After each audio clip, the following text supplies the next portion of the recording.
Anda pernah mikir nggak sih, kenapa anak-anak muda sekarang kelihatannya kayak nyerah sama impian finansial yang dulu jadi standar? Ada pergeseran besar loh yang lagi terjadi dalam cara satu generasi penuh memandang uang, karir, dan masa depan mereka. Hari ini kita akan bongkar tuntas kenapa ini semua bisa terjadi. Jadi, ada apa sebenarnya? Jalan yang dulu kelihatannya lurus dan jelas menuju sukses, kuliah, dapat kerjaan bagus, beli rumah, sekarang kok rasanya buntu buat satu generasi.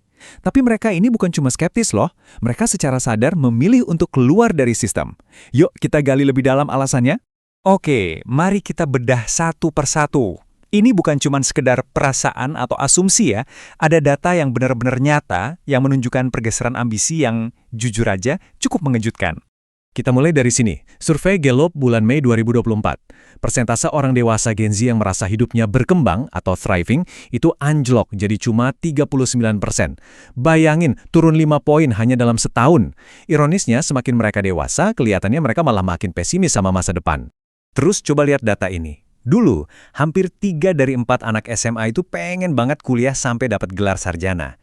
Sekarang, kurang dari setengahnya. Data dari Cengage Group ini nunjukin penurunan drastis dari 72% jadi cuma 44% dalam 2 dekade. Ini bukan lagi sekedar tren, ini udah kayak gempa budaya. Nah, kalau bukan kuliah dan kerja kantoran, terus impiannya apa dong? Jawabannya mungkin bikin kaget. Menurut CNBC, 57% dari mereka pengen jadi influencer media sosial. Lupakan deh tangga karir di perusahaan, mereka lebih tertarik sama algoritma dan kebebasan di dunia digital. Di balik semua angka-angka ini, ada satu pola pikir yang kuat banget.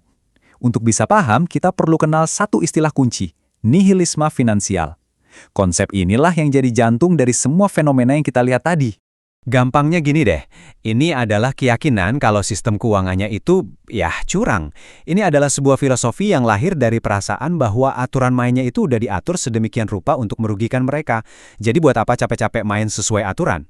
Dimitri Kofinas, orang yang menciptakan istilah ini, menjelaskannya dengan sangat pas.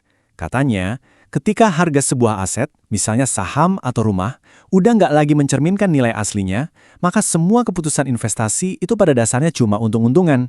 Semuanya jadi subjektif. Nah, slide ini menunjukkan perbedaannya secara gamblang.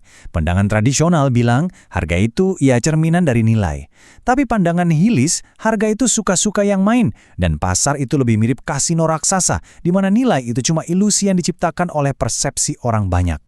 Oke, sekarang kita lihat apa sih kekuatan ekonomi raksasa yang mendorong pola pikir nihilis ini. Ini bukan cuma soal perasaan loh, ini soal hitung-hitungan yang secara matematis udah nggak masuk akal lagi. Analis Kayla Scanlon merangkumnya dengan baik. Katanya, kemampuan buat naik kelas itu selalu bergantung pada pilar-pilar ini. Tapi itu, buat Gen Z, pilar-pilar kayak pendidikan terjangkau dan kerjaan stabil ini rasanya udah pada goyah. Jadi janji kemajuan yang dulu ada rasanya jadi omong kosong. Ini dia hitung-hitungan yang rusak itu. Biaya pendidikan dan perumahan meroket tajam. Sementara gaji, gitu-gitu aja, stagnan. Kesenjangannya makin lebar. Jadi wajar kan kalau muncul pertanyaan, buat apa kerja keras kalau garis finishnya malah makin lari menjauh? Dan seolah-olah itu belum cukup, ada ancaman lain yang mengintai, otomatisasi. Riset dari Bain & Company memprediksi bahwa sampai 1/4 dari semua pekerjaan yang ada sekarang bisa hilang pada akhir dekade ini. Ini bukan lagi cuma ketidakpastian, ini ancaman nyata buat stabilitas karir, yang makin memperkuat perasaan, buat apa ini semua? Jadi, poin pentingnya adalah semua tekanan ini memaksa adanya evaluasi ulang besar-besaran terhadap resep sukses yang lama. Dan yang pertama kali jadi sasaran keraguan adalah, nilai dari sebuah gelar sarjana. Ini loh, janji yang dijual ke generasi-generasi sebelumnya. Sebuah resep yang jelas, dapatkan gelar, kerja di perusahaan, beli rumah, pensiun dengan nyaman. Sebuah jalur lurus yang kelihatan aman dan pasti. Tapi resep ini kayaknya udah kedaluarsa. Dan disinilah janji itu benar-benar patah. Coba bayangin, menurut riset Cengage, cuma 1/3 lulusan baru yang merasa gelar mereka itu sepadan dengan biayanya. Itu artinya 2/3 dari mereka, setelah menghabiskan waktu dan uang yang nggak sedikit, merasa ragu atau bahkan menyesal. Nah, ini bagian yang paling bikin frustrasi. Ijazah sarjana itu masih jadi syarat, tapi nggak lagi jadi jaminan dapat hasil yang sepadan. Ini kan situasi yang membingungkan.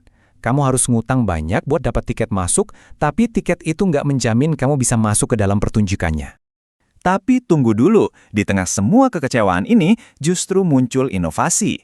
Ini bukan cuma cerita tentang menyerah, Gen Z ini nggak cuma ngeluh, mereka secara aktif membangun jalan baru dari puing-puing sistem yang lama. Mereka ini sedang menulis ulang buku panduan wirausaha. Lupakan deh tangga korporat, mereka membangun tangga mereka sendiri. Pola pikirnya benar-benar beda, lebih cepat, lebih kolaboratif, dan yang paling penting, didorong oleh tujuan, bukan sekedar keuntungan. Dan kata kuncinya di sini adalah tujuan. Lebih dari 80% pendiri Gen Z mendeskripsikan bisnis mereka sebagai didorong oleh tujuan. Ini artinya, sukses itu bukan lagi cuma soal angka di rekening bank, tapi tentang menciptakan dampak dan membangun sesuatu yang sejalan sama nilai-nilai mereka. Mungkin yang paling revolusioner dari semuanya adalah penolakan mereka terhadap hustle culture atau budaya gila kerja. Ambisi itu nggak lagi diukur dari seberapa lama jam kerjamu atau seberapa lelah kamu. Sebaliknya, ini tentang membangun sesuatu yang berkelanjutan, yang justru memberi energi, bukan mengurasnya. Jadi semua ini mau dibawa kemana? Penting untuk kita pahami, ini bukan cuma soal Gen Z. Pergeseran yang mereka alami ini adalah cerminan dari masa depan yang akan kita semua hadapi bersama. Laporan Bain menyebutnya transformasi besar. Bayangkan, 1 dekade penuh investasi besar-besaran di otomatisasi. Ini adalah ledakan atau boom. Tapi setelah itu ada risiko keruntuhan atau bust, karena kita akan punya terlalu banyak barang yang diproduksi mesin, tapi nggak cukup orang yang punya uang untuk membelinya. Ini siklus boom and bust klasik, tapi kali ini dipicu oleh teknologi. Dan ini membawa kita pada pertanyaan penutup yang paling penting. Gen Z merespon janji yang rusak dengan menciptakan jalan mereka sendiri. Tapi pertanyaannya sekarang buat kita semua, bagaimana institusi kita, pendidikan, perusahaan, dan pemerintah akan beradaptasi dengan kenyataan ekonomi yang baru ini? Karena satu hal yang pasti, dunia yang lama tidak akan pernah kembali.